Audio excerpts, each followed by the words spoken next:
It's a very difficult time for the university, and I think it's a very unfair time to students. Let me just start out there. Because whether tuition goes up, or whether services are cut, or whether class availability becomes more difficult, there's a lot of things that are really working adversely to the students, and that's apart from the fact that the economy is not strong, and unfortunately, people have housing foreclosures at home and parents who have lost jobs, so it's an extremely difficult time for the students.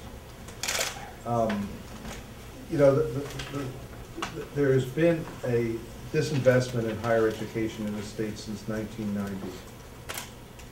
And and it's very tragic. We had 57% less money to spend per student from state funds than we did in 1990. If the governor's proposals pass, which it's come out of both committees in the Senate and the Assembly, which I think they will, there'll be a $500 million cut. The university will be funded as it was in roughly 1998 with 73,000 more students. So this is not a pretty picture. And the other thing I wanted to say is we actually have gotten more efficient over time. The price has gone up for students substantially, significantly, geometrically, particularly in the last 3 or 4 years.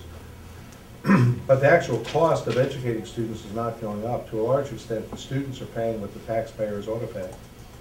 In other words, it's actually, our expenditures per student have been relatively flat, even going down over that period of time. So we're actually more efficient.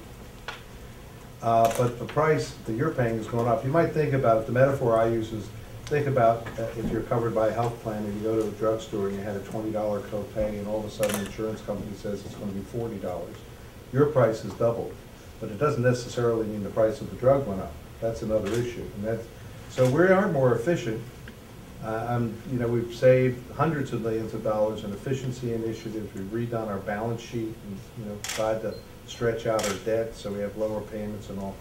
But it's extremely difficult. And let me just tell you where we are, because I want to get this out, because I do think there's a real role for students in a lot of this stuff. So we're watching very carefully whether the tax extensions get on the ballot. And I'm very well disposed to that, but only the Board of Regents can make that decision. But we need to know what's in the ballot initiative.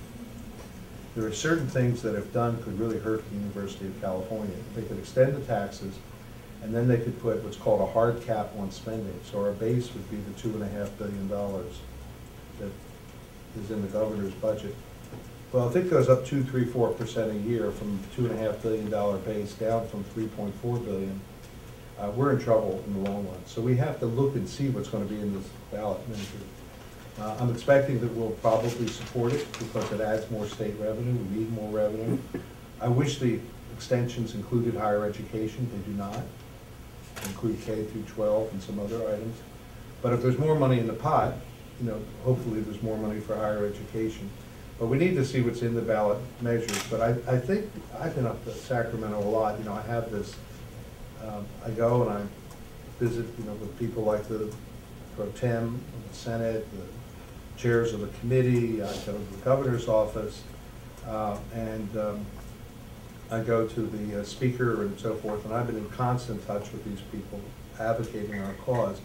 But I think the $500 million cut is going to stick, and that's what we're seeing in the votes in both chambers. Because the state's in a very difficult place. This is structurally a budget the state can't live with. They can't finance it over time. I then should add, on the way back outside of Davis, I stop at the In-N-Out hamburger because everybody is smiling there. Everything is peaceful there. People are basically happy and the food's cheap. So, I try to balance it out with saying, there's a great successful economy in California with great people here. But we really are in a politically very difficult time. The second thing I wanted to say is we have almost a $2 trillion economy. This is a political problem. We have a $25 billion deficit. This can be solved if there's the political will to solve it. That's $25 billion out of $2 trillion. And so the problems are all structural set-asides for various purposes, various propositions that, you know, limit taxing and all the rest of that. It's self-imposed, if I can put it that way. I mean, it's not, we're not Greece. You know, we're a very successful economy. Even though we have high unemployment now and we have other angst, we are a successful economy. We're a very energetic, inventive, creative people here in California. The problem's a political problem, and we need to get the state government to address it. What we're looking for is, out of this process, that we can get some stability. I mean, if you look at the students, you've had a 40% increase, give or take a little, in the last, what, 3 years, I guess, including this September. If you look at the last 25 years, we've had fee increases, I think, in something like 18 of them. And then, I can't remember the exact breakdown, but on, you know, whatever, 6 or 7 times they were in double digits, and then the rest were in single digits. And for it's like a yo-yo for the students. You all know what yo-yos are. I have some on staff here. Hey, wait a minute. Hey, don't take it personally. You know, we need to have an agreement. How much is the state going to contribute? What's our tuition policy going to look like?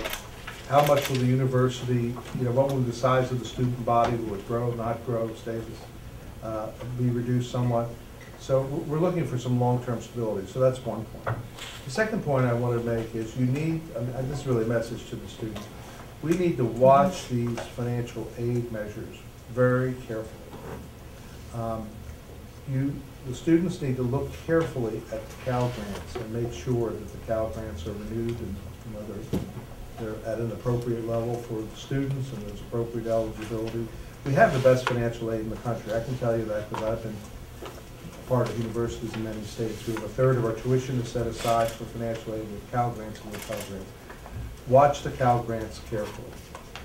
The other thing is, I went to Washington early in the week, met with Senator Feinstein, met with the Department of Education. There's a real fight going on over Cal Grants. And the House version of this would really significantly cut Pell Grants over time. Well, to me, the Pell Grants and the Cal Grants are the lifeblood of the university. I mean, even if we haven't been able to keep tuition down like we'd like, at least we have pretty fulsome financial aid. If they're at risk, then the students are really at risk. That's my judgment. So I would like to make sure that the students are having their voice heard. I mean, I would urge everyone to write to their members of Congress, to write to their senators, both in Assembly and in Sacramento. I mean, for us, the access really falls apart if there are significant cuts to either of those programs, Cal Grants or Pell Grants. And that's what the Blue and Gold program is built on. This, if you're under 80,000, have financial need, you don't pay tuition.